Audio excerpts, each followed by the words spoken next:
있게 하옵소서 하였느니라. 아멘. 은혜로 선택된 남은 자들이라, 이런 제목을 오늘 본문 말씀을 중심으로 해서 함께 상고하도록 하겠습니다. 은혜로 선택된 남은 자들, 6절의 말씀을 제가 다시 한번 읽어봅니다. 만일 은혜로 된 것이면 행위로 말미암지 않음이니 그렇지 않으면 은혜가 은혜되지 못하느니라. 그렇습니다. 은혜로, 또 5절이죠. 그런즉 이와 같이 지금도 은혜로 택하심을 따라 남은 자가 있느니라. 오늘 5절 6절의 말씀이 굉장히 중요한 말씀입니다.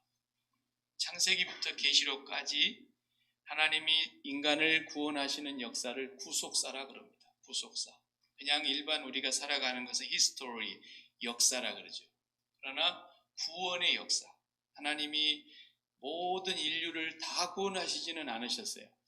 그래서 그 많은 인류 가운데 시대마다 하나님이 구원의 역사를 이루어 가시는 구속사가 있는데, 그 구속사에 하나님이 어떤 사람을 하나님의 은혜로 하나님이 택하심을 따라 남은 자들이 있다, 이렇게 말씀하셨어요.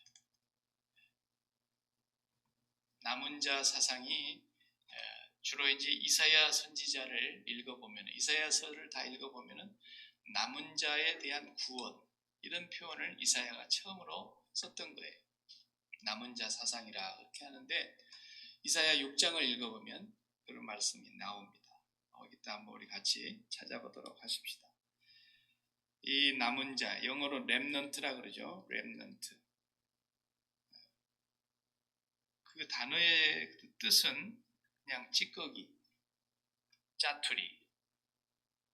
고기도 이렇게 자르다 보면 짜투리가 나오잖아요. 그다음에 나머지, 그런 뜻이에요. 그 단어의 뜻은 그런 뜻인데, 남겨진 사람들, 선택을 받아서 남겨진 사람들이라는 거죠. 그래서 나무도 이렇게 큰 통나무, 크게 자란 나무를 밑둥이를 이렇게 톱으로 자르면 그루터기가 남아있다. 뿌리도 다 뽑아버린 사람도 있습니다만, 그루터기가 남아있나니, 그루터기가 남아있다, 그럴 때 쓰는 말이에요. 남아있다. 그래서 오늘 이 말씀이 사도 바울이 왜 이 말씀을 하게 되었는가, 그 1절에서 보면은 지난번 보았던 10장 마지막 절에 이스라엘에 대하여, 자기 동족 유대인 이스라엘에 대하여 하신 말씀이 이런 말씀이 있었어요. 순종하지 아니하고 거슬려 말하는 백성에게 내가 종일 손을 벌렸느니라.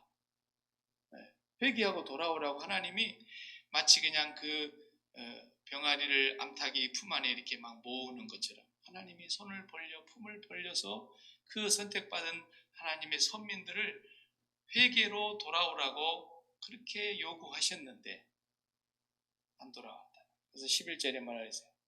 그러므로 내가 말하노니, 하나님이 자기 백성을 버리셨느냐? 그럴 수 없느니라. 이스라엘 백성을 다 버려버렸느냐? 그럴 수는 없느니라. 이렇게 말씀하세요. 그리고 뭐라 그랬어요? 나도 이스라엘 사람이다. 왜 그런 말 하겠어요? 하나님이 이스라엘 사람들 다 버려버리질 않은 거야. 우리가 앞에서 본 대로 그렇게 믿어야 될 조건과 여건이 제일 많았던 사람들이었는데 하나님 안 믿었어요. 예수님까지도 영접하지 않았어요. 그들이 믿지 않으면 누가 믿는단 말입니까? 그런데 그들이 정작 믿어야 될 그들은 안 믿었고, 전혀 예수님에 대해서 약속을 받은 일도 없고, 예수님에 대한 얘기를 들어본 일도 없고, 메시아 몇 자도 모르는 사람들이, 이방인들이 오히려 예수님을 받아들이고 영접을 하는 것을 볼 때 바울도 너무너무 안타까웠지만, 그러면 하나님이 이스라엘을 다 버렸을까? 절대로 그럴 수 없다. 나도 이스라엘 사람인데 나는 하나님이 안 버렸지 않느냐. 바로 자기가 지금 남겨진 사람들이라. 나도 아브라함의 씨 아니냐. 아브라함의 핏줄로 내려온 조상이 낳은 사람이다. 아브라함의 자손이다. 안 버렸지 않느냐 하나님 따라. 그리고 나는 또 12지파 야곱의 자손 12지파 중에 막내 아들 베냐민 지파에 소속한 내가 사람이다. 베냐민 가문의 사람이다. 하나님 나 안 버리셨지 않느냐. 하나님은 절대로 그분이 부르신 그 백성을 버리시지는 않으실 거다라는 바울의 마음에 믿음이 있었어요. 언젠가는 훗날에 하나님이 그들을 구원하실 때가 올 것이다. 그러니까 우리가 도저히 저 사람은 가능성이 안 보이는 사람이다. 아유, 저 사람은 돌에다가 대못 박는 것보다 힘들다. 계란으로 바위치기다. 그런 사람도 하나님이 깨뜨리면 그냥 스펀지처럼 쑥 들어가요. 네. 하나님이 하십니다. 그게 왜 은혜로 택함을 받은 남은 자들 하나님이 구원하실 거라는 걸 바울은 믿고 있었던 거예요. 그러면서 또 한 사람의 예를 들었는데 어제 지난주에 목사님이 읽었던 본문과 연관이 되는 장면이잖아요. 아합왕과 이세벨이 다스리고 있었을 때에 엘리야 선지자 얘기가 나옵니다. 본문에 보면 엘리야 선지자 때 이 얘기를 지금 2절에 다 같이 읽어보겠어요. 하나님이 그 미리 아신 자기 백성을 버리지 아니하셨나니 너희가 성경이 엘리야를 가리켜 말한 것을 알지 못하느냐? 그가 이스라엘을 하나님께 고발하되 주여 그들이 주의 선지자들을 죽였으며 주의 제단들을 헐어버렸고 나만 남았는데 내 목숨도 찾나이다 하니 그에게 하신 대답이 무엇이냐? 내가 나를 위하여 바알에게 무릎을 꿇지 아니한 사람 7,000명을 남겨두었다 하셨으니. 네. 이 장면을 여러분 아시잖아요. 새신자들 모아놓고 얘기하면 이거 다 얘기해야 되는 뭔 소리인지 모르니까. 그죠? 여기 계시면 이번 분 모르는 사람 한 명도 없죠? 그러니까 자기는 그렇게 하나님의 능력에 의해서 비도 멈추게 하셨다가 또 하나님이 비를 내리셨다가 그때 비 내리기 전에 바알 선지자와 아세라 선지자들과 대결을 했지 않습니까? 누가 진짜 참 하나님인가? 그때 바알 선지자 450명, 아세라 선지자 400명, 850명을 데리고 갈멜산으로 나오십시오. 그래가지고 대결을 했어요. 그리고 분명히 바알 선지자들은 하루 종일 자기들의 몸을 헤하면서까지 부르짖었어도 비가 오지 않았어. 그런데 엘리야가 그 무너진 단을 다시 쌓고 거기다가 물이 가득 넘치도록 붓고 그리고 살아계신 여호와 하나님께 기도하는데 진짜로 하늘로부터 이제 불이 내려와가지고 그 제단을 다 하나님이 물을 말라버리고 그 제단을 다 받으셨단 말이에요. 자, 이제 하나님이 누군가 증명이 됐어요. 그러자 바알 선지자들이 코가 납작해졌는데 옆에서 지켜보고 있는 백성들을 다 동원해서 한 명도 그냥 살아서 돌아가지 못하게 하라. 그래가지고 바알 선지자들을 거기서 다 죽였습니다. 대단한 일이 벌어졌어요. 네. 그러던 엘리야입니다. 그런데 그 엘리야가 그렇게 어마어마한 일을 했고 또 무릎을 꿇고 7번 기도를 하는데 진짜 하늘로부터서 3년 6개월 동안 하늘이 닫혀 있다가 하나님이 약속대로 이제 비를 또 주셨습니다. 그 정도 되면은 왕이라 아니라 왕하랍이라도 무릎을 꿇어야 될 판인데 이 이세벨이라는 여자 보통 여자가 아닙니다. 네. 다 죽여놔도 다시 벌떡 일어나는 무슨 영화에 나오는 터미네이터 같은 사람. 네? 이거 뭐 끄떡이 없어요. 뭐라 그랬어요? 내일 이맘때에 정녕 네 목숨이 살아있다면 하나님께서 내 신이 내게 벌을 내리기 바란다. 너 내일 죽여버리겠다는 거예요. 와, 이 독한 여자입니다. 이 여자가 시집 올 때에 자기 친정에서 섬기던 아세라 신을 갖고 온 거거든요. 바알 신은 남자 신입니다. 그래서 그 심볼이 남자의 심볼이고 아세라 신은 여성의 심볼이 있는 신이에요. 우상신이 나무로 깎아. 그래서 그 아세라 신은 여성의 몸으로 다 이렇게 깎아서 세우는 건데 유방이 수십 개가 있어요. 왜 그렇게 수십 개예요? 다른 사람 다 두 개인데. 그 수십 개를 하는 이유는 이 아세라 신의 상징은 뭐냐면 다산이에요. 다산. 많이 출산하는 거예요. 그러니까 애를 많이 낳으니까 그게 젖을 많이 먹여야 되니까 그게 상징물이었어요. 그리고 바알 신은 남자 신이에요. 이건 주인이라는 뜻이고 남편이라는 뜻이에요. 이 신은 풍성하게 곡식도 풍성하고 모든 것에 풍성하게 복을 내리는 신이고, 이 아세라 신은 풍성하게 많은 자식을 번성케 하는 신이란 말이에요. 그러니까 가문을 일구고 부자가 되고 재물을 풍성하게 얻고 농사 지으면 농사가 항상 잘 돼서 풍년을 이루게 해주시고, 이게 바알과 아세라. 그런데 그걸 그렇게 엘리야가 분명하게 꺾었는데도 불구하고 하나님 살아계신 증거를 보이면서 이제 엘리야는 그 말을 듣고 그냥 그날로 도망을 해서 36개를 놉니다. 그리고 광야에 깊이 들어갔습니다. 혹 쫓아올까 봐. 한 로뎀나무 아래 무릎을 꿇고 하나님 앞에 기도합니다. 그 내용이 3절의 내용이 기도 내용 중에 한 구절입니다. 그러면서 뭐라 그랬어요? 나만 남았습니다. 다 죽이고 나만 남았습니다. 조금 그 사람이 과장해서 했어요. 자기가 혼자 남았던 건 아니죠. 아합 왕이 그렇게 못된 왕이었고 이세벨이 그렇게 못된 왕비였어도 아합 왕의 바로 국내의 대신 신하 하나가 있었는데 오바댜라는 신하가 있었어요. 이것도 선지자 이름하고 동명이인인데, 오바댜가 아합 왕과 이세벨이 선지자들을 다 잡아 죽이니까 이 사람은 하나님을 두려워하는 사람이었기 때문에 이스라엘의 선지자 100명을 산속의 동굴에다가 숨겨놓고 자기가 50명씩 두 동굴에다가 이렇게 나누어서 숨겨놓고 그 사람들 전부 다 떡과 물을 갖다 주면서 살렸다 그랬잖아요. 자기 목숨이 날아갈 줄 알면서.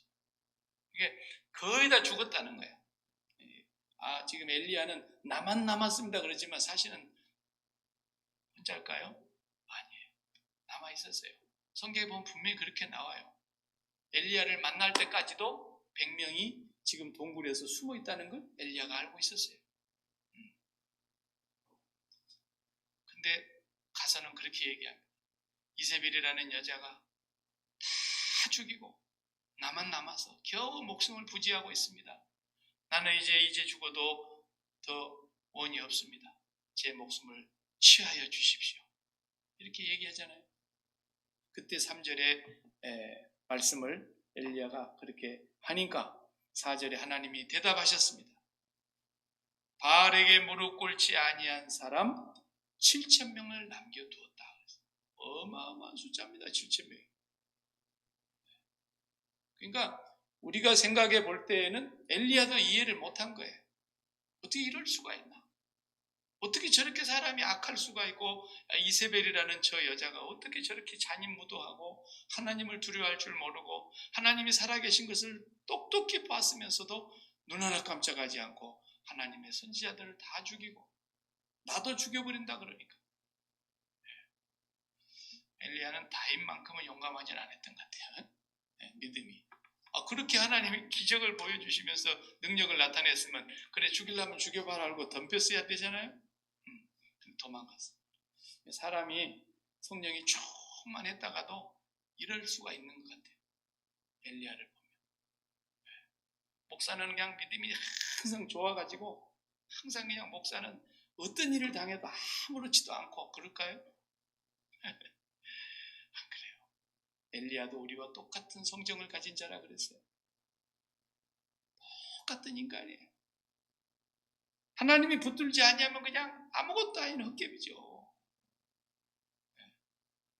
그래 자기가 지쳐가지고 이제는 먹지도 않고 죽으려고 그러는데 하나님께서 또 떡과 물을 고기를 공급하시면서 야야 너 안 먹으면 안 된다. 탈진해서 죽는다. 계속 먹여가지고 그 다음에 호렙산까지 가게 해서 거기서 하나님께서 다시 그를 회복시키고 소명을 주고 그러시지 않습니까?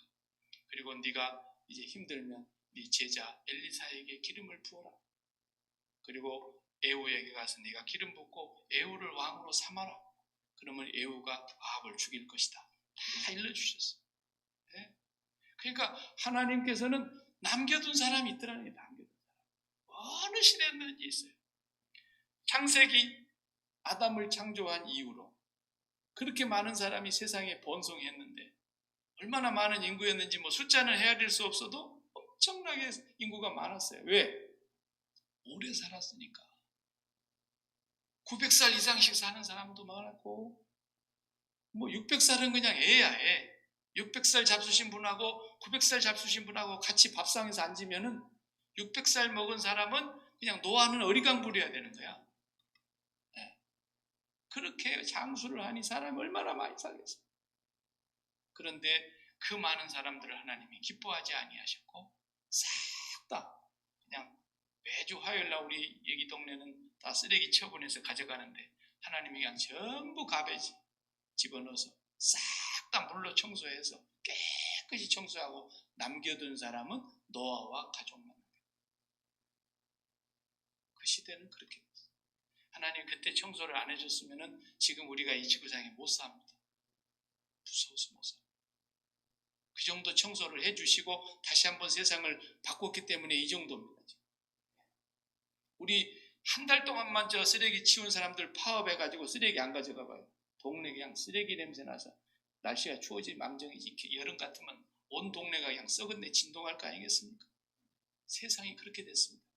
그래서 그들이 육체가 됨이라 그랬잖아요. 그들이 그냥 고깃 덩어리만 남아있는 짐승같이 살았다는 겁니다.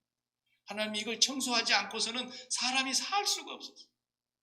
그래서 싹 다 청소하고 노아의 가족으로 다시 시작했습니다. 소돔과 고모라는 그렇게 안 했습니까? 어떻게 사람입니까 그게? 지금은 그 사람들이 지금 사람이라고 위에 캐나다나 여기 미국이나 저 유럽이나 어느 나라든지 그렇게 사는 사람들 다 사람 대접 받으려고 법을 고치고 난리를 치우지. 하나님 그때는 그냥 법이 어디 있어요? 하늘로부터 불과 유황불을 쏟아가지고 싹 다 쓸어버리죠. 그때 롯과 롯의 두 딸은 남겨주셨어요. 남겨주셨어요. 그 하나님 은혜예요. 롯이 뭐 하나님 앞에서 깨끗해서 그런 게 아니에요. 롯이 행위가 의로워서 그런 것이 아니에요. 롯도 정신이 없었던 사람이에요. 그 사람. 자기 집에 온 그 손님을 보호하기 위해서 밖에서 불안당 같은 놈들이 막 그 동성애 하는 애들이 와가지고 방금 너희 집에 온 그 천사인 줄 모르고 그 두 남자 내놔. 이러니까 자기 딸을 대신 내주잖아요. 이런 사람이 이런 사람. 그 사회가 어떻게 돌아가고 있었다는 걸 우리가 감히 짐작할 수 있지 않습니까? 그러니까 그런 사회를 심판하시면서 또 출애굽 때는 안 그랬나요? 출애굽 때 60만 명의 그 대군을 끌고 나왔지만 대군이 아니네. 60만 명의 그 백성을 끌고 나왔는데 그 사람들이 한 1년 조금 지나서 이제 어디로 갑니까? 요단강 동편까지 도착을 해가지고 1년 조금 넘자마자 거기 와버린 거예요. 가까운 거예요. 일주일 거리밖에 안 되는 거예요, 사실은. 근데 거기서 10계명 받고 훈련 받고 하느라고 한 1년 머물게 하셨던 거지, 시내산 밑에서. 그냥 곧바로 걸어오면 일주일 보름이면 와버리는 거예요. 그런데 1년 남짓에서 딱 요단강가까지 왔는데 거기서 정탐꾼을 보냈잖아요. 이 정탐꾼이 갔다가 와서 보고를 하는데 험악한 보고를 하니까 우리 다 죽었다 이제 이렇게 보고를 하니까 우리도 그 소식을 들은 모든 백성이 밤새도록 울었다 그러잖아요. 우리가 애굽으로 돌아가도 이제 안 늦었는데 애굽에는 우리가 그래도 고깃값만 고기라도 먹었지 않냐? 이제 우리 여기서 그냥 애굽에 장례식 할 데가 없어서 여기다가 우리를 죽이려고 하나님 끌고 오셨나? 이제라도 우리가 모세를 버리고 다른 지도자를 세워갖고 가자. 뭐 난리가 그럴 밤에 나니까 하나님이 그 가운데 나타나셨어요. 그리고 여호수아와 갈렙 이 두 사람 정탐꾼의 보고를 듣고도 그렇게 밤새도록 울으니까 하나님께서 죽고 싶다 하니까 하나님이 하늘에서 오냐 다 죽여주마.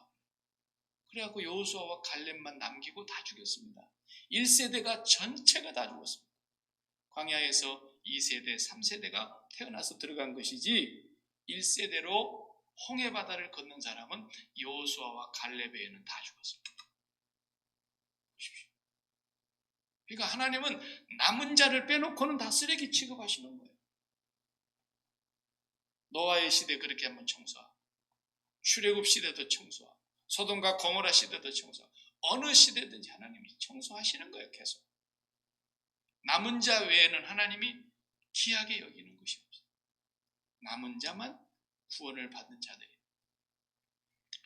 오늘 우리가 이 사도 바울이 이 말씀을 계속하면서 오늘 자기의 시대에도 하나님은 남은 자를 두셨다고 지금 믿고 있는 거예요. 그래 초대 기독교를 보면은 유대인들이 이방인들보다는 많이 안 믿었지만 유대인들도 수만 명이 돌아왔다고 나와 있어요. 사도행전 21장 읽어보면은 수많은 유대인들도 사실은 돌아왔어요. 그러나 생각에 비하면 너무 숫자에 비하면 적게 돌아온 거죠. 그리고 이방인은 너무너무 많이 돌아왔어요. 이방인들은 다 돌아왔어요. 그래서 예수 그리스도의 십자가의 복음의 소식을 듣고 믿는 자들이 다 남은 자가 된 거예요. 그리고 한 500년 지나서부터서 기독교가 무너지기 시작했다. 500년까지는 그런 대로 괜찮았어요. 그러다가 500년 이후로부터서 우리가 지난주에 종교개혁주의를 지킨 1517년 그때까지는, 그러니까 500년에서 1517년이니까 1000년 동안 1000년 동안에 하나님이 싹 다 쓸은 거예요. 다 쓰레기 처분하듯이 멸망의 길로 갔던 거예요. 아주 적은 숫자만 남겨두셨다.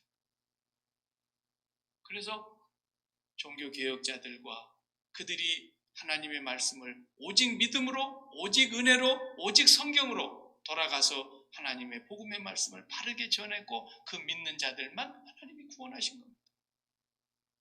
1000년 동안 흘러오는 그 안에 구원받은 사람은 그리 많지 않아요. 아마 종교개혁 때까지는 천국에 사람이 별로 없었을 겁니다. 텅 비었을 겁니다. 말하자면 공간적으로, 이 세상적으로 비유해서 말하자면 그냥 상상할 수도 없는 사람들이 경기장에 꽉 차도록 들어가야 되는데 아마 1500년대까지는 경기장에 한 100명이 앉아있는 것처럼 그렇게 됐을 겁니다. 천국 갈 사람이 별로 없었다. 초대교회는 많이 있었겠죠. 그러니까 그만큼 예수를 믿는다는 것이 이게 얼마나 큰 은혜인지 몰라요. 이게 바르게 믿는다는 게 보통 큰 은혜가 아닙니다. 그 다음에 이제 오늘 우리의 시대는 그럼 과연 얼마나 남은 자가 있겠는가? 우리가 지금도 하나님은 남은 자를 구원하시는 거예요. 계속해서. 남은 자. 은혜로 선택되어 남은 자. 우리 중국도 근대사를 보면은 중국이 인구가 제일 많은데 중국이 공산주의를 시작할 때, 이제 공산주의가 본격적으로 시작할 때가 20세기 초입니다. 20세기 초. 그러니까 소련은 조금 일찍 시작했죠. 한 1917년 정도 공산당 선언을 하면서 이제 했고, 중국은 1940년대에 와서 시작을 하다가 본격적으로 이 마오쩌둥, 모택동이라고 그러죠. 마오쩌둥이 등장하던 1960년대, 그때 이제 공산화가 본격적으로 시작이 되는데 얼마나 많은 사람을 죽였는지. 9살 초등학생부터서 고등학교, 요즘 나이로 고등학교 졸업하는 18세까지 홍위병이라고 붉은 군대를 만들어가지고 모든 지식인, 모든 계급 사이에서 그 지식층과 돈 많은 부자들과 이런 사회에 그런 사람들 다 죽이고. 그때 잡혀 죽은 사람이 수백만입니다. 굶어 죽은 사람이, 제가 역사를 찾아보니까 4,300만 명이 굶어 죽었다. 대한민국 인구만큼 죽었습니다. 숙청당해서 죽은 사람과 굶어 죽은 사람. 그렇게 잔인한 사람입니다. 목대통이라는 사람. 그래 이 미국이 저 나라를 불쌍히 여겼어요. 그래도 닉슨 대통령이 70년대에 어떻게 해서든지 중국 문을 열어보려고, 그래서 핑퐁 외교한다 그래가지고 닉슨 대통령이 참 중국과 최초로 문을 열어서 교류를 하기 시작했던 거고, 그래 이제 중국이 요즘 조금 먹고 살 만해진 나라가 된 거 아닙니까? 사실 미국 덕 보고 저래 된 거예요. 그 덕을 모르고 요즘은 그냥 턱 밑에까지 치고 올라가지고 말이지 까불고 있는 건데, 그런데 그때 마오쩌둥이 문을 땅 닫을 때 모든 나라와 국교가 다 끊어지고 공산주의로 딱 철의 장막 속에 가두었을 때에 얼마나 걱정했는지 몰라요. 왜냐하면 서양의 선교사들이 그 전에는 들어가서 다 복음 전해가지고 예수 믿고, 우리 한국보다도 훨씬 더 일찍 예수를 믿었지 않습니까? 서양 선교사들이 들어가는 바람에. 그랬는데 그 문이 닫히는 순간 이제 다 죽었다, 기독교. 어마어마하게 죽였습니다. 그래서 미국 기독교가 얼마나 걱정하고 미국의 기독교 인사들이 다 염려하고 그랬는데, 이제 닉슨 대통령이 다시 외교를 열어서 이렇게 미국과 교류하고 대사관도 세우고, 그러니까 왕래하고, 이렇게 맥도날드도 갖다 먹이고 이래 하다 보니까, 들어가 보니까 예수 믿는 사람이 1억이나 남아있는 거예요. 1억. 워낙에 인구가 많으니까 그렇지만 1억이라는 인구가 예수 믿고 있었던 거예요. 그 안에서. 대단하죠. 하나님이 하시는 일은. 다음 주에 우리 박상원 선교사님 잠깐 와가지고 우리 교회에서 이렇게 좀 선교 지원을 하고 그랬더니 고맙다고 인사차 와서 한 10분만 선교 보고 할 시간 달라 그래서 내가 오라 그랬어. 중국뿐만 아니라 지금 북한에 하나님이 남겨둔 백성들이 얼마나 많은지 모르겠어요. 그렇게 잔인하게 고난당하고 잡히면 죽고 삼족을 멸하는 그런 북한 땅에서 진짜로 예수 믿는 사람. 저번에 우리가 도와드렸던 돈을 가지고 라디오를 사가지고 중국에서 보따리 장사하는 사람, 예수 믿는 사람을 통해서 이렇게 복음 전하는 라디오를 가지고 들어가는데, 조그마한 손 라디오 있잖아요, 요즘. 그걸로 이제 다들 이렇게 설교 듣고 뭐 간증도 듣고, 우리나라에서 쏘는 그 제주도에서 쏘는 극동방송 있지 않습니까? 그 방송국으로 계속해서 중파로 쏘니까 그거 뭐 어떻게 막을 길이 없는 거예요, 중국은. 그리고 또 북한도 못 막아요. 그래서 라디오만 들여보내면 요즘 되는 거예요. 그래서 그냥 그 라디오를 듣고 예수 믿는 사람이 얼마나 지금 힘을 얻는지 몰라요. 그 사람들이 생생한 그 감사하는 인사를 이 영상으로 찍어갖고 보냈어요. 북한 땅에 하나님 남겨둔 사람입니다. 진짜 그리스도인들이, 진짜 그리스도. 대단합니다. 하나님은 어느 곳에도 우리가 이해할 수 없는 그런 환경 속에서도 하나님은 계속해서 은혜로 선택된 자들이 있음을 우리에게 말씀하고 있는 겁니다. 오늘 본문에서도 그렇게 말씀하고 있는 거예요. 이 남겨진 사람들이 어떤 사람이냐? 오늘 6절을 다 같이 다시 한번 보겠어요. 6절. 만일 은혜로 된 것이면, 그랬어요. 행위로 말미암지 않음이니. 우리가 앞에서 이 말씀은 여러 번 봐왔죠. 그렇지 않으면 은혜가 은혜되지 못하느니라. 그러니까 우리 남겨진 사람들, 우리 이렇게 선택된 사람들이 다 뭐예요? 은혜로 된 거라니까요. 은혜. 은혜가 뭐예요? 시쳇말로 하면 공짜로 된 거예요. 공짜로. 우리에게서는 공짜예요. 우리가 뭐 한 거 있어야죠. 전적으로 하나님이 독생자를 보내셨고, 예수님이 십자가에 죽으셨고, 예수님이 베풀어 주신 하나님의 은혜예요. 하나님의 은혜. 그러니까 남겨진 사람들은 어떤 사람이냐? 다른 말로 오늘 본문을 통해서 해석을 해보면, 남겨진 사람들은요, 은혜 의식에 사로잡혀 있는 사람들이에요. 항상 은혜다라는 거예요. 모든 게. 과거를 생각해봐도 은혜고, 지금을 생각해도 이대로 은혜고, 앞으로도 은혜가 없으면 못 살 거고, 옆을 봐도 은혜고, 모든 게 은혜. 어떤 환경 속에 있어도 은혜. 그게 은혜로 선택을 받은 사람들이 갖고 살아가는 의식입니다. 교회 와서 열심히 봉사합니다. 그 사람이 뭐예요? 은혜로 하는 거예요. 은혜로. 자기가 그 은혜를 깨닫고 감사해서 하는 거예요. 교회 와서 막 헌금을 많이 어떤 사람은 바쳤다? 부자들은 많이 바칠 수도 있잖아요. 근데 그걸 자기가 공로나 자기의 의라고 생각한다고 하면 하나님은 접수를 안 해요. 교회 회계 집사님은 접수를 하지만 하나님 나라에는 접수가 안 됐어요. 그걸 알아야 되는 거예요.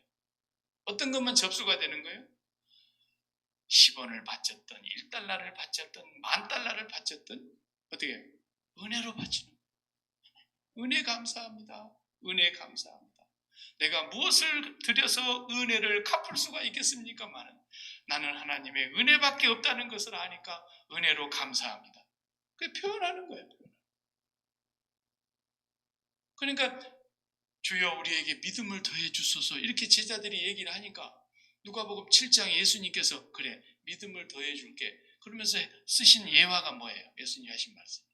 어떤 사람이 밭이 있고 양이 있는데 양을 몰고 밭에 나가서 하루 종일 일하고 양 먹이고 하루 종일 수고하다가 저녁에 집에 돌아왔는데 주인이 밥 차려라 그래서 주인 밥 먹어야 될 시간에 열심히 음식 만들어갖고 주인 밥 대령했대. 근데 또 물도 오라 그러고 이거 식었으니까 또 뜨겁게 데펴오라 그러고 그냥 계속 옆에서 시중 들고 있다가 같이 먹잔 말도 안 해. 이거 일하고 왔는데도 주인이. 그리고 나중에 설거지하라 청소해라 다 그러는 맨 마지막에 그냥 자기 혼자서 물에 말아서 먹어야 돼. 그런데 뭐라 그랬어요? 주인이 종에게 살해하겠느냐 그랬어요. 아닙니다. 오히려 종이 하는 말이 뭐라 그랬어요?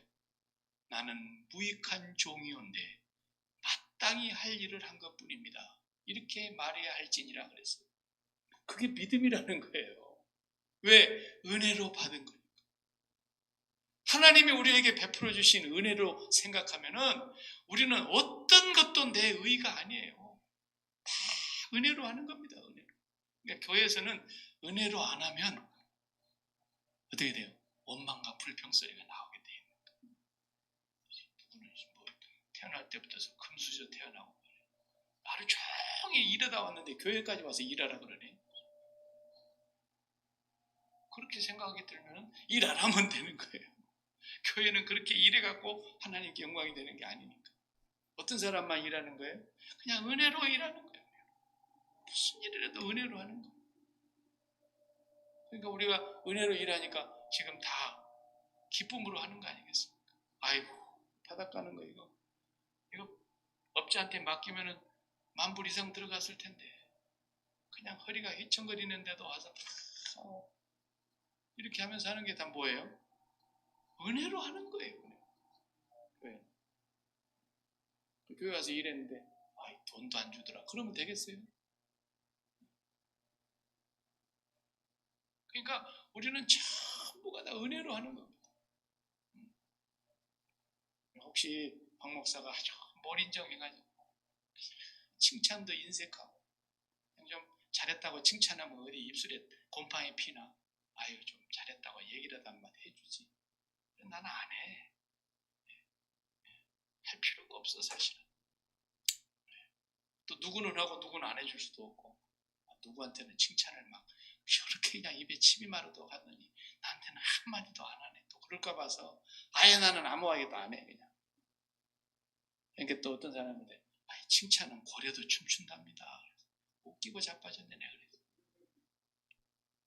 고래가 영광으로 하나님을 보면은 고래가 춤을 추고 난리 나는 거야.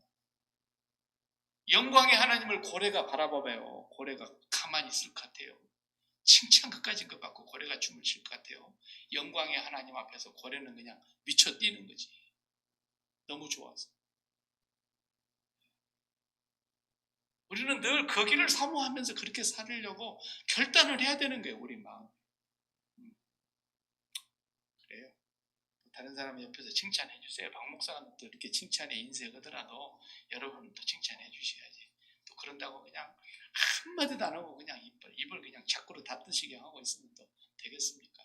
맛있게 잘 먹었습니다. 또 그래야지. 돈 안 드는 건데. 하지만 우리는 그걸 알아야 돼. 처음부터 끝까지 우리는 무슨 일을 해도 은혜로 하는 거.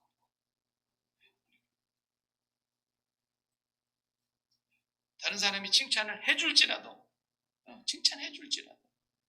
그 칭찬은 덤으로 받는 거고 나는 은혜로 합니다. 사도 바울이 그랬지 않습니까? 나는 다른 모든 사도들보다 더 많이 수고하였으나 내가 아닙니다. 나와 함께 하신 하나님의 은혜였습니다. 그렇게 얘기해요. 맞죠? 정답이죠. 그래서 우리는 은혜로 살아가는 사람들이라는 것을 항상 의식 속에서 담고 있어야 돼요.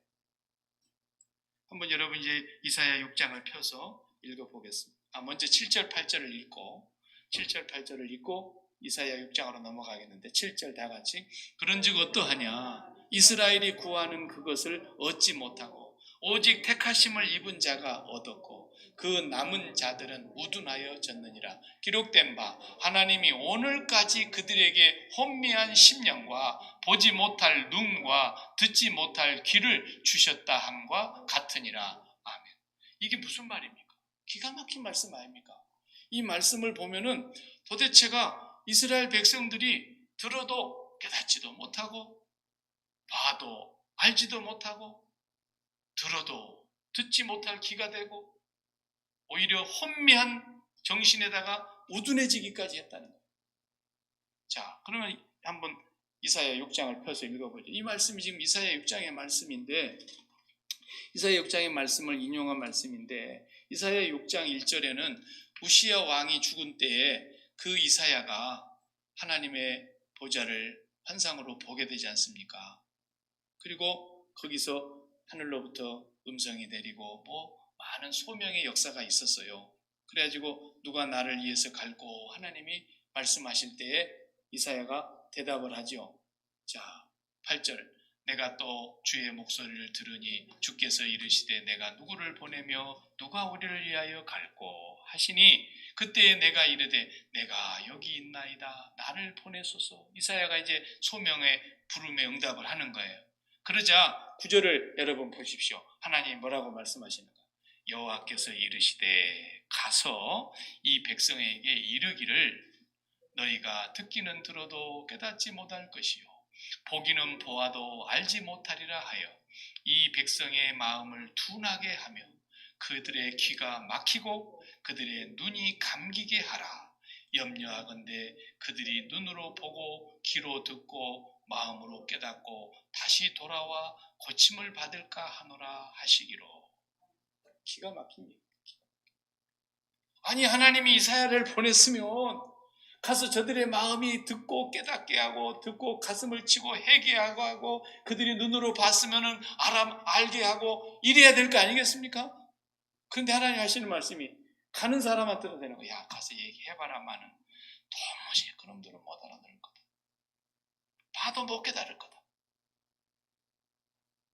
그들의 마음이 오히려 더 둔해져 가지고 돌아와서 고침을 받기는커녕 그들이 더 어리석은 패역한 사람들이 되고 말 것이라는 것을 말씀하시는 거예요. 지금 그 얘기가 오늘 11장에서 7절 8절의 얘기입니다. 7절 8절. 왜 하나님이 이런 말씀을 하셨을까요? 이사야 선지자에게.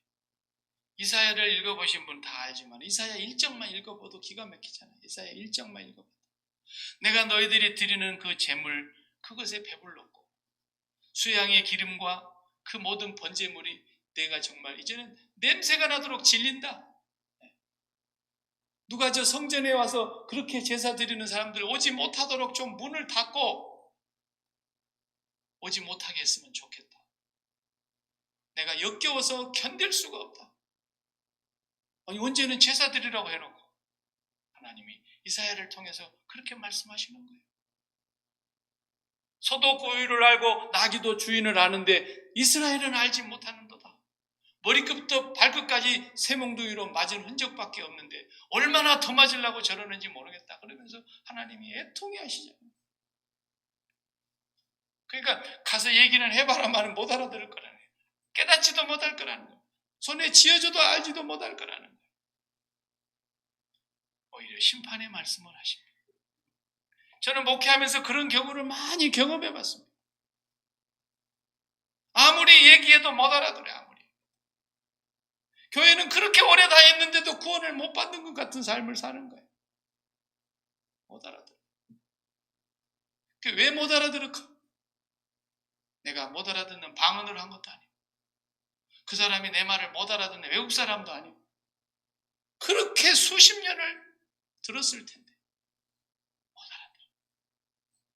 그 이유는 다른 데 있는 것이 아니라 이미 거룩하다 거룩하다 만군의 여호와여.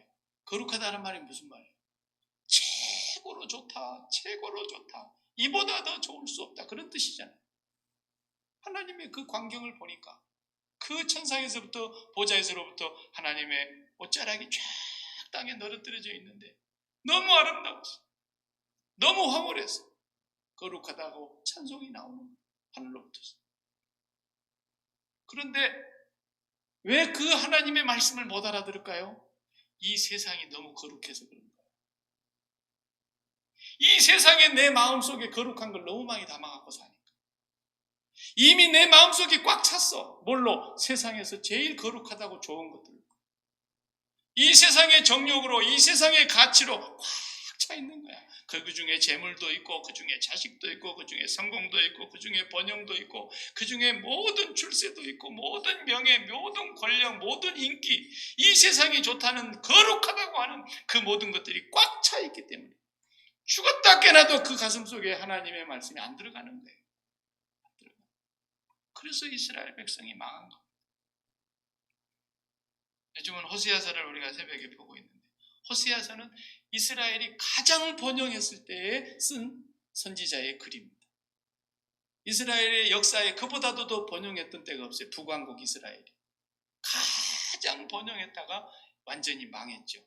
최고로 번영했어요. 전무후무할 만큼 번영했던 때. 그런데 그때 호세아 선지자를 통해서 이스라엘이 가장 영적으로 고멜과 같은 영적 간음에 빠져 있는 상태였기 때문에 하나님 이스라엘을 멸망시킨다 그랬지 않습니까? 그들은 이 세상에 너무나 좋은 것들로 꽉 채워져 있었기 때문에 죽었다 깨나도 그 말씀이 돌에다가 대못을 박는 것처럼 안 들어가요. 그렇지 않습니까? 우리가 병에다가 물건을 가득히 채워놓고 다른 물건을 어떻게 담습니까? 다 비워야 담아지는 거죠. 그러니까 이미 세상을 사랑하고 세상의 가치에 푹 젖어서 찌들려져 있었기 때문에, 그러니까 그들은 하나님 앞에 제사는 무진장 드렸어요. 한 주일에도 얼마나 많은 재물이 바쳐지는지 몰라요. 수많은 양떼와 소떼가 와서 타서 죽고 죽는 거예요. 하나님은 너희의 무수한 재물이 내게 무엇이 유익하니? 내 마당만 밟고 갈 뿐이니라. 왜? 하나님은 어떤 정도로 섬겼냐면 그냥 고약으로 알고 믿으세요. 하나님은 고약이다. 고약 알죠, 여러분? 옛날에 좋은 연구 나오기 전에 옛날 다 우리 고약으로 그냥 종기도 빼고 뭐 부스럼 나는 다 종기 고약 붙여갖고 해서 그 고약 장사 진짜 빼부자 됐습니다. 근데 아픈 데만 있으면 고약이 열이 잘 나서 금방 골마가지고 빨리 고름 빼버리고 그냥 금방 아물어지잖아요. 고약. 하나님을 고약으로 하고. 그러니까 내가 어려운 일이 생기면, 내가 무슨 삶이 아픈 문제가 생기면 그때 하나님 고약 가져온나 하는 듯이 하나님 찾는 거예요. 하나님. 그리고 났으면 고약을 귀하게 생각하고 마음에 늘 고약 그러고 다니세요. 누가 있어요? 다 잊어버렸어요. 하나님을 그냥 우리 부엌에서 칼로 이게 뭐 요리하다가 싹 스치면 살짝 베면 밴드로 감아놓잖아요. 하나님을 밴드로 안다니까. 이 밴드 감는 것은 덜 아프라고 감고 빨리 나서라고 감고 병균에 감염되지 않으라고 딱 이렇게 차단하는 거 아닙니까? 하나님을 그렇게 아는 거예요. 우리가 무슨 일이 생길 때만 얼른 하나님 찾고 하나님이 그 문제를 딱 해결해 주시기만 하면은 금방 밴드 딱 벗기하고 내번져 버리죠. 하나님 금방 잊어. 그리고 또 세상에 빠지는 거예요. 그리고 또 세상 사랑하는 거예요. 그리고 세상에 푹 빠져 살아가는 거예요. 그러다 문제 땅 하고 터지면 또 하나님은 폴리스맨이니까 어서 오셔서 우리 집에 이 강도 좀 쫓아내 주세요. 하나님 우리 집에 불 났는데 파이트맨이에요. 어서 오셔서 불 좀 꺼주고 가세요. 그리고 나면 또 경찰서 우리 다 잊어버리잖아요. 항상 그렇게 살아가는 거예요. 하나님은 이런 사람들을 다 청소하기를 원하신다. 정말로 하나님의 은혜로 살아가는 걸 잊지 않는 사람, 은혜로 선택되어 남은 자가 있다. 이거 우리가 명심해야 돼. 은혜 잊어버리면 안 돼. 은혜가 떨어지면 다 끝난 거예요. 은혜가 떨어진 거 뭐 때문에 그래요? 교만해서 그런 거예요. 교만해서. 그래서 은혜가 떨어지지 않게 해서 날마다 내 본질을 알아야 돼요. 내 본성도 알아야 되고 내 본전이 어딘가 알아야 되고 애들 말로 내 꼬라지가 뭔 꼬라지인지를 알아야 돼요. 무슨 꼬라지? 예수님 십자가에서 달려서 저렇게 비참하게 저주받아 죽은 그 모습, 그 형상이 내 꼬라지예요. 내 꼬라지. 그걸 날마다 잊지 말라는 거예요. 하나님이 고약입니까? 밴드입니까? 하나님이 후시딘 연고입니까? 하나님이 경찰서장입니까? 아닙니다. 너희가 나를 찾는 것은 먹고 배불렀던 까닭이구나. 제발 그런 양식을 위해서 날 찾지 말라. 나는 하늘로부터 온 산 떡이니 너희들은 나를 먹어야 살 것이다. 나를 찾고 나를 사랑해라. 나를 먹어라라는 거예요. 그런데 하나님을 먹으려고 하지 않고 하나님이 주신 것들에 빠져서 살아가는 사람들. 이 사람들은 은혜로 사는 사람들이 절대로 아닙니다. 우리는 하나님 앞에 정직해야 됩니다. 하나님은 절대로 우리에게 속거나 우리가 하나님을 속일 수 있는 만홀히 여김을 받는 분이 아닙니다. 우리가 날마다 은혜로 살아가는 걸 알아야 됩니다. 오늘도 은혜로 사는 겁니다. 어려운 일이 닥쳐도 은혜로 사는 겁니다. 하나님 은혜가 없던 날이 한 번도 없습니다. 그렇기 때문에 범사에 감사하라고 말씀하신 것입니다. 날마다 그 십자가의 은혜를 생각하면서 감사합니다. 몸이 아픕니다. 잠을 못 이루겠습니다. 힘듭니다. 그래도 십자가를 붙잡고 하나님, 몸은 아프지만 하나님 나는 은혜로 삽니다. 감사합니다. 그래야 된다는 거예요. 십자가의 은혜 앞에서 감사하지 않을 것이 뭐가 있냐는 거예요. 마지막 부분에 다윗이 저주한 말씀을 우리가 또 인용을 했는데 9절 10절을 읽어보겠습니다. 또 다윗이 이르되 그들의 밥상이 올무와 덫과 거치는 것과 보응이 되게 하시옵고 그들의 눈은 흐려보지 못하고 그들의 등은 항상 굽게 하옵소서 하였느니라. 다윗이 원수를 향해서 하나님께서 공평하게 해주시기를 기도했던 내용이에요. 하나님 앞에, 공의로우신 하나님 앞에서 그렇게 다윗을 못살게 굴고 다윗을 죽이려고 하고 다윗의 왕권을 빼앗으려고 하고 다윗의 후손을 멸하려고 하고 다윗으로부터 오게 되어 있는 메시아를 해방하는 그 사람들 향하여 하나님께서 공의로운 심판을 내려달라고 하신 말씀을 할 때 이렇게 기도를 했다니까. 하나님이여 그들의 밥상이 올무가 되게 해주시고. 그 말이 뭔 말이에요? 밥상이 얼마나 중요한 겁니까? 우리가 매일 먹어야 되는 밥, 뭘 먹든지 먹어야 되는데 밥상이 얼마나 귀한 겁니까? 이건 은혜요, 상급이요, 행복이요, 선물이요, 축복입니다. 그런데 다윗이 뭐라 그랬어요? 저들의 밥상이 독약이 되게 해주시고 이렇게 했다. 저들의 밥상이 오히려 올무가 되게 해주시고 저들의 밥상이 오히려 덫이 되게 해주시고 저들의 밥상이 오히려 거침돌이 되게 해주시고 와, 얼마나 무서운 심판인지 몰라요. 그래서 십자가의 원수로 행하는 자들은 그들의 밥상이 뭐라 그랬어요? 그들의 신은 배요. 배. 그들의 신이 배. 그리고 뭐라 그랬어요? 땅의 일만 생각하는 자.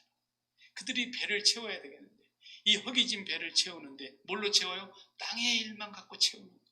그것을 뭐라 했어요? 빌립보서 3장 18절에 그리스도의 십자가의 원수들이라고 했어요. 그러니까 저들의 밥상은 더 이상 다른 밥상이 아니라 그들의 배만을 채우는 세상의 가치로 땅에 있는 것들로 그들이 배를 채우는 그런 밥상이 되게 해주십시오. 그게 저주 아닙니까? 진정한 축복은 뭐예요?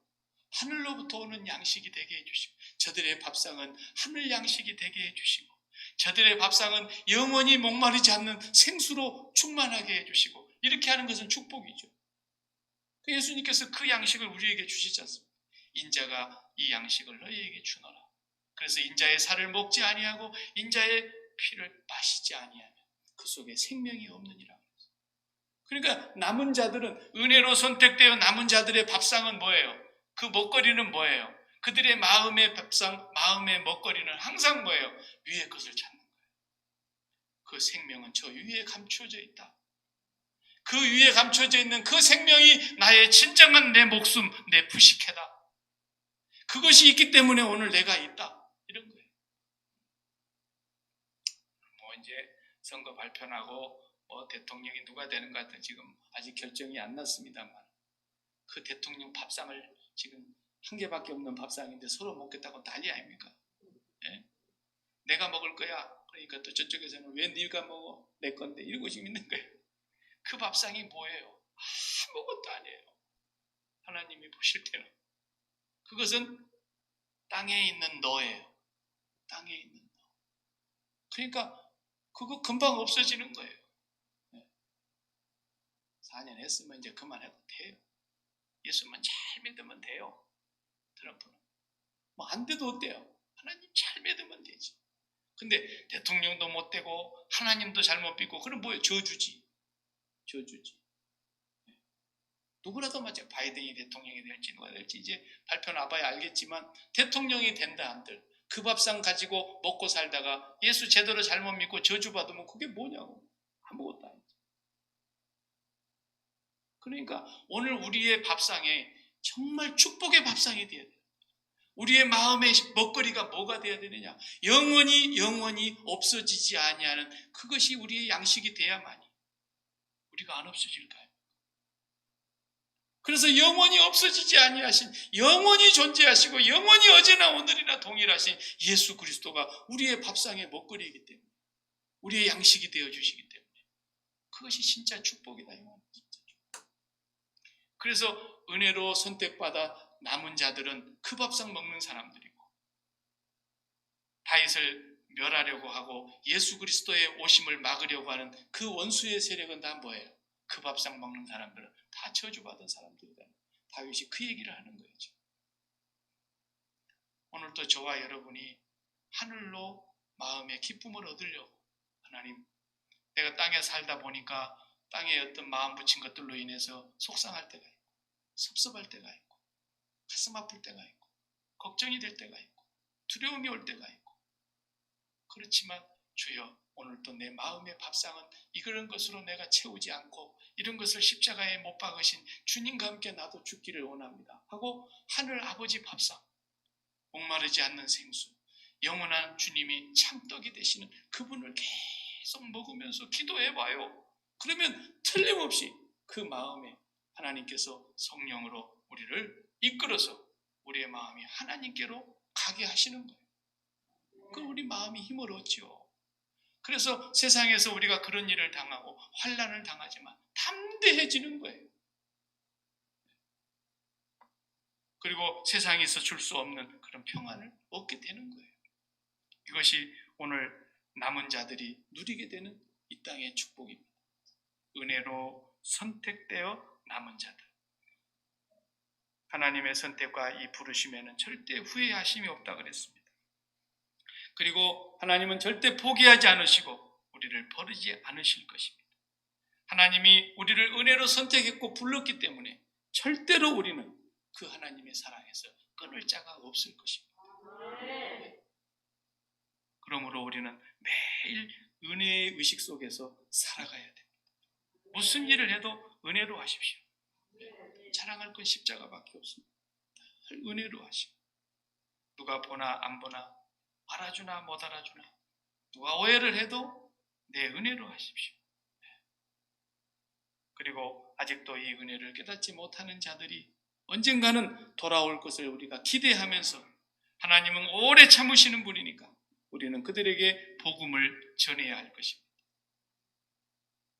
오늘도 은혜로 주신 이 밥상에서 하늘 밥상으로 매일 배불리면서 살아가는 저와 여러분 되기를 간절히 바랍니다.